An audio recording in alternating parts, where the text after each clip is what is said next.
కేజ్రీవాల్ కు బెయిల్ 50 రోజుల తర్వాత జైలు నుంచి విడుదల. జూన్ 2న లొంగిపోవాలని సుప్రీంకోర్టు ఆదేశం. ఎన్నికల ప్రచారం కోసమే బెయిల్ ఇస్తున్నామని వెల్లడి. సీఎం ఆఫీసు సెక్రటేరియట్ కు వెళ్లకూడదని షరతు.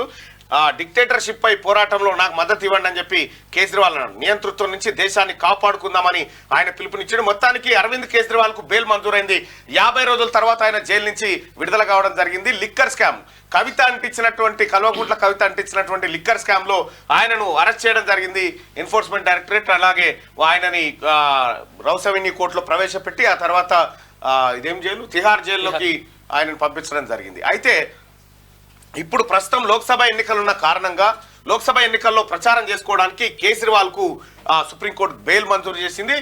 50 రోజుల తర్వాత ఆయన జైలు నుంచి దిగ్విజయంగా విడుదల కావడం జరిగింది. అయితే మరి కవిత కేసు కూడా ఇక్కడ లింక్ అయింది. లిక్కర్ స్కామ్ లో కవిత పాత్రపై ఈడీ ఛార్జ్ షీట్ వేసిందట.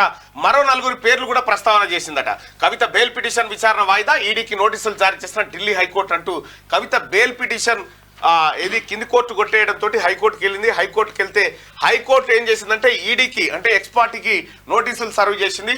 మరి కవిత బెయిల్ అడుగుతుంది, ఏమంటారు అని చెప్పి వాళ్ళ ఒపీనియన్ అడగడానికి ఢిల్లీ హైకోర్టు చెప్పింది. అయితే ఇప్పట్లో కవితకు బెయిల్ వచ్చేటువంటి ఆస్కారాలు తక్కువ, ఎందుకంటే ఆమె కీలక సూత్రధారి కాబట్టి. ప్లస్ ఆమె కూడా గతంలో ఒక రెండు ఆప్షన్లు పెట్టింది. ఒకటి, నా కొడుకు ఎగ్జామ్స్ ఉన్నాయి కాబట్టి బెయిల్ ఇవ్వండి అన్నది.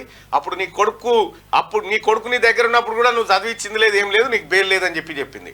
రెండోసారి నేను ఎన్నికల ప్రచారంలో పాల్గొనాలి అనేటువంటి సాకుతోని అప్పుడు వేసింది పిటిషన్. అప్పుడు కూడా తిరస్కరణకు గురైంది. మరి ఢిల్లీ హైకోర్టులో ఏ అంశం పైన వేసిరో చూడాల్సినటువంటి అవసరం ఉంది. మొత్తానికి కవిత బెయిల్ పిటిషన్ విచారణ వాయిదా పడ్డది. కేజ్రీవాల్ బయటకు వచ్చిండు. ఎలక్షన్ తర్వాత వచ్చేస్తుంది బయటకు. ఎలక్షన్ తర్వాత వాళ్ళు బయటకు పంపిస్తారు. ఎలక్షన్ దాకానే మరి అంతే.